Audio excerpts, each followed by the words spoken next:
Hi guys, and welcome to my channel. So another day, another travel vlog. So samahan niyo ulit ako, pupunta na naman tayo sa isang bansa na first time lang natin mapupuntahan.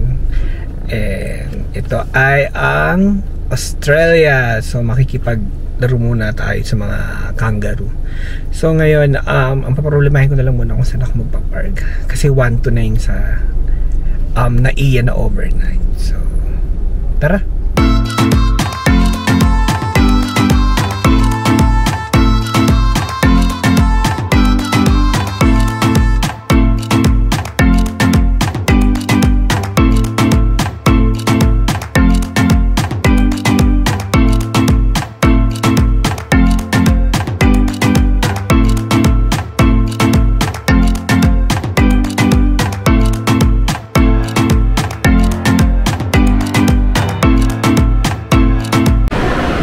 Guys, tapos na pala ako sa immigration and first time to na walang tinanong sa akin na kahit ano.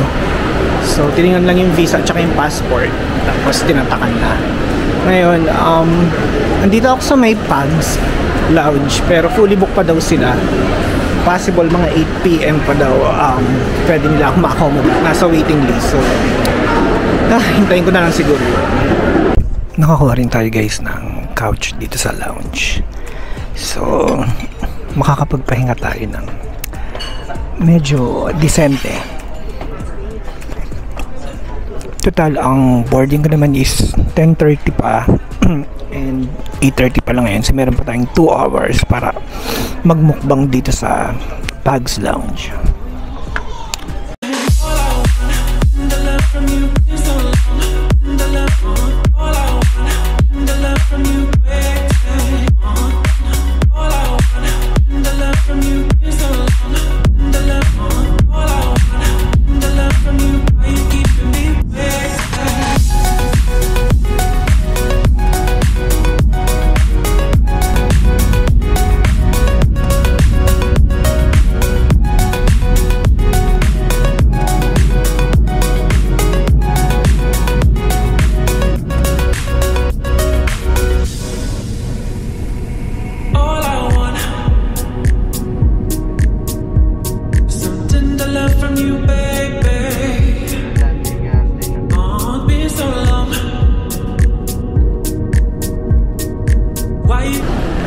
Guys, finally, andito na ako sa Sydney. Dream come true.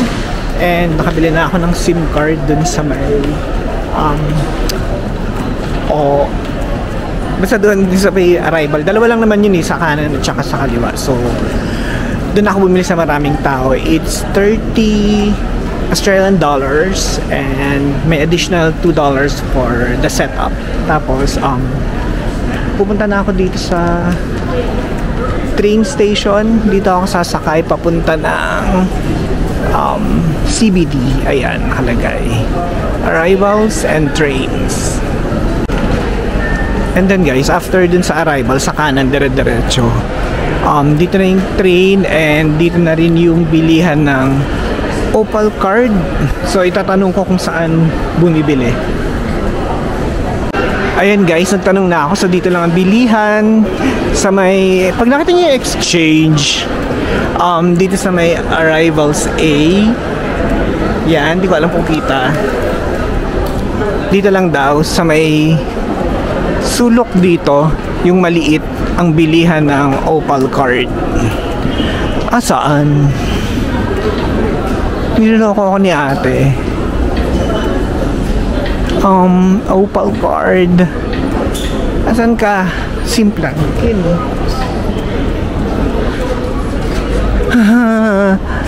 Asan? Okay, magtanong ulit tayo. Guys, I have na my Opal card and nabili ko siya dito sa WHS Smith, katabi lang nung currency exchange. So ngayon, pupunta na tayo dito sa train station and pupunta na tayo ng ating hostel.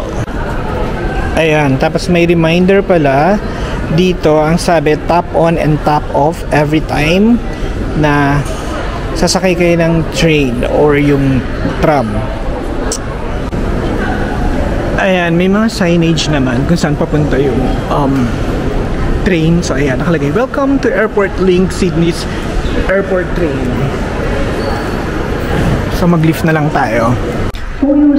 Okay, so ayan daw ang sabi, dito tayo sa platform 1 and then bababa tayo ng museum, pero hindi ko alam kung pang ilan yon. Domestic, Mascot, Green Square, Central. Ayun, after ng Central Museum tayo bababa. Okay. So, diba, ganun din siya kung nakapag Hong Kong, Singapore na kayo, medyo mabilis lang din aralin yung ano nila, train system. So, hintayin na lang natin and walang masyadong passengers. O, ayan. So, sana makaupo tayo. Ah, hindi, kasi ano pala to? Last station, airport. Kaya, walang masyadong passengers. Okay. Guys, sa train station nila, This station is International Airport. ay, tingnan lang muna ako sa bigat kasi ng nila sa loob. Ang bigat ng bag ko eh. So hindi ko alam kung bababa pa ako dito sa loob or dito na lang kaya sa taas. Ayan. Ito yung loob ng train station nila.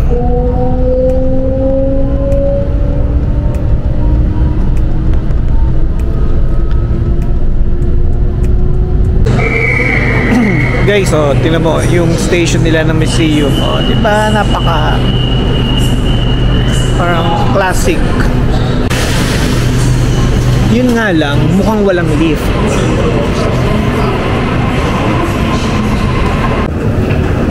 Walang lift. So, siguro pag papunta ng airport, mag-Uber na lang ako kasi magiging dalawa na tong dala kong luggage after kong mamili ng mga Tim Tams.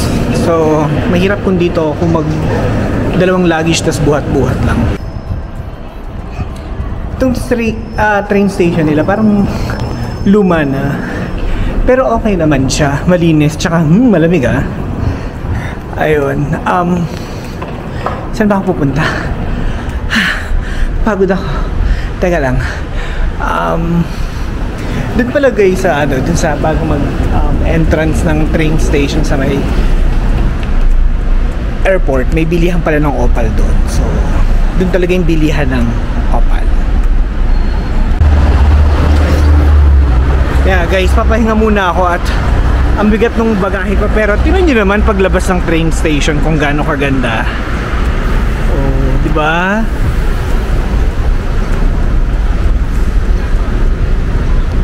Guys, nakarating na ako dito sa Maze Backpacker. Yay! Teka lang. Merong Uber. So, 2 o'clock pa ang official check-in time. So, siguro, hahanap na lang muna ako ng makakainan dito. Tapos, magre-register ako sa Uber.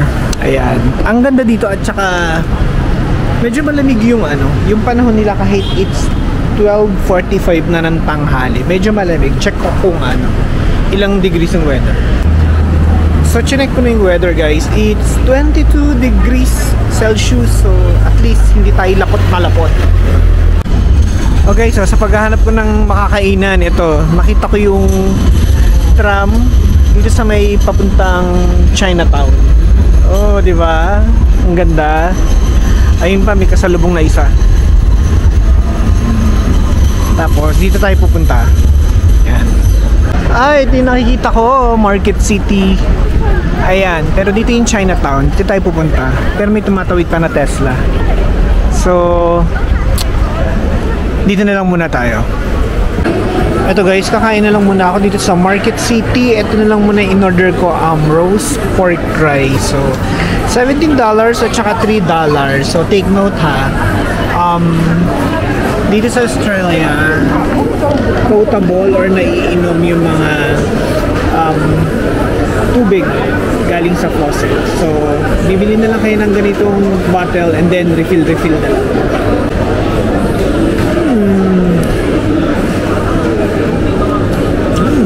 Sarap.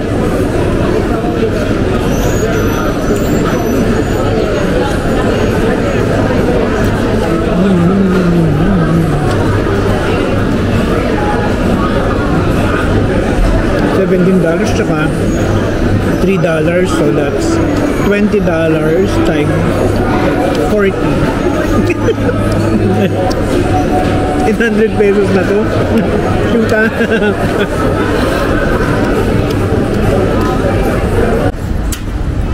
Tapos na akong kumain guys, and dito pala sa Australia, keep left sila. So sa atin kasi di ba keep right, so kanina pala kaya nakakasalubong ko yung mga tao kasi sa kanan ako dumadaan. So tatambay na lang muna ako dito sa mga upuan dito sa labas. Ayun na, may mga bench sila. Diba? Galing. Kaso pipili tayo ng malilim para hindi masyunog ang ating balat. Guys, so ito yung reception ng Maze Backpackers. Ayun guys, nakaligo na tayo and pupunta tayo ngayon sa Circular Quay. It's ano ba, 3:45. Gusto kong mag-take na ng picture dun eh, baka kasi umulan bukas kasi medyo makulimlim ngayon. So walkable naman siya, dire-diretso lang dito. Yan. Tapos guys, yung Maze Backpackers pala, paano ba? Mabait yung mga staff, pero parang hindi ko feel yung vibe at saka yung room parang medyo dirty. Tapos ang dami kasi ng rooms 109 and wala akong nakikitang nagme-maintain. Tapos ang issue pa sa kanya is wala siyang lift. So kawawa yung mga alam mo yun, may mga maletang malalaki. Ang hirap umakyat, kagaya ko. Yan guys, malapit na tayo. Tingnan niyo, ang ganda ng building na to, no? Kaya to. Mas marami ng mga ganto-gantong architecture dun pa sa mga nauna kaninang nadaanan. Pero hindi ko na kasi bini-video kasi nagmamadali na nga ako maglakad at baka umulan pa. Para makapapicture tayo sa Opera House ng merong liwanag. Guys, so andito na ako sa Opera House and may nag-approach sa akin na Indian. Ayun siya, yung nakamaroon. Kasi nakikita niya nahihirapan akong mag-take ng photo and then tinake niya yung photo ko. Tapos nagpa-take din siya ng photo niya. So ito yung Opera House, tas ito yung Harbor Bridge. Yan, ang ganda. And then ayun yung mga ferry. And ayun yung Central Business District yata. Ganda. So ayun, akala ko nga nung una scam ba kasi singilin ako eh. So ayun, hindi naman, nagpakuha lang din siya ng picture. So ayun lang naman yung goal ko for today because it's 1:30. So 4:30 na, magpa 5 o'clock na. And maghahanap na lang ako ng kakainan mamaya.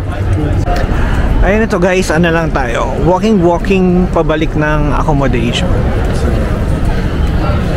ayan yung Harbor Bridge and then ito mga bars at saka restos dito, mga fancy.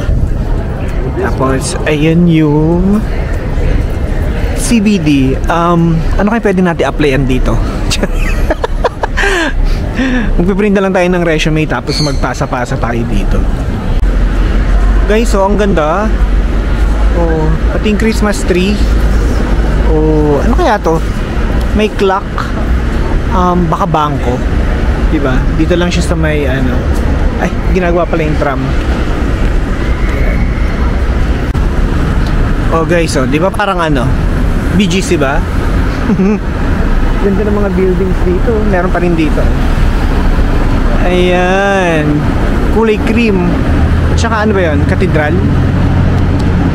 Ayan.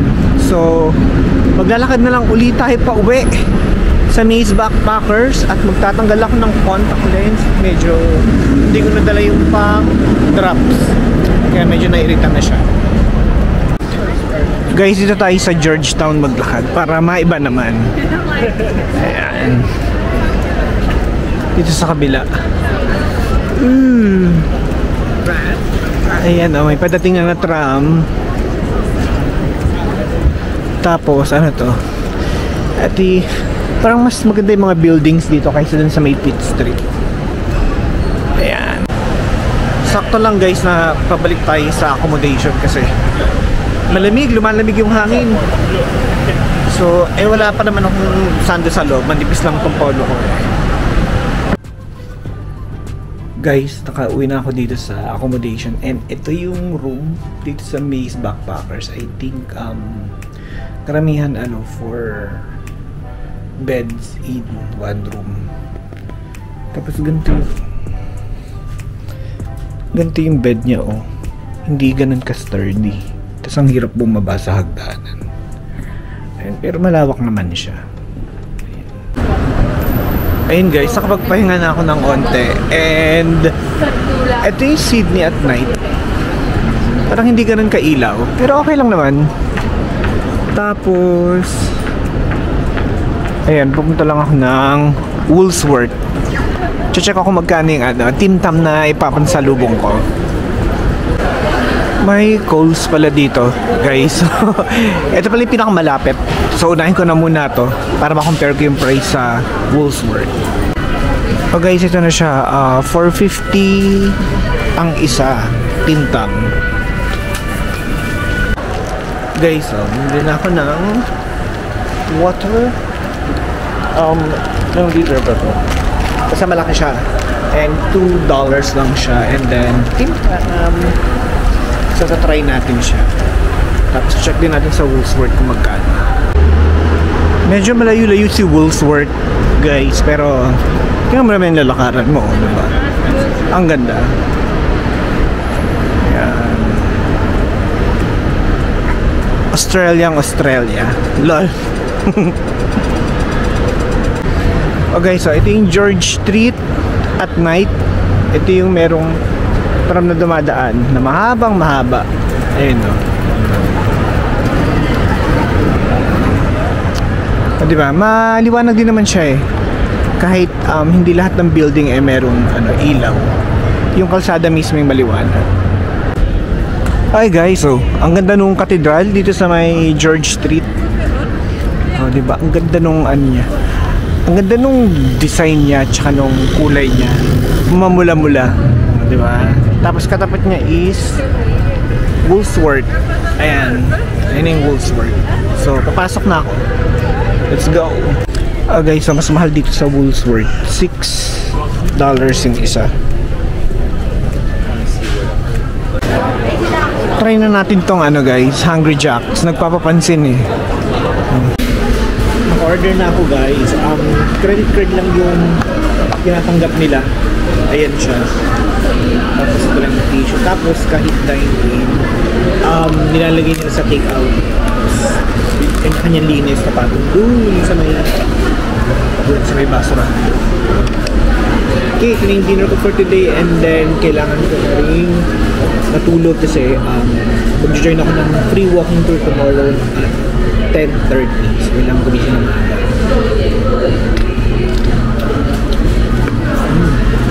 Sarap ng fries, ang tataba.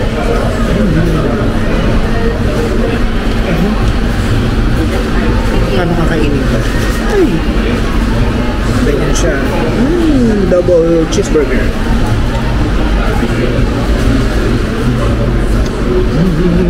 Sarap. Sarap. Tapos malaki pa. So 600 total guys. Sakto bulsa.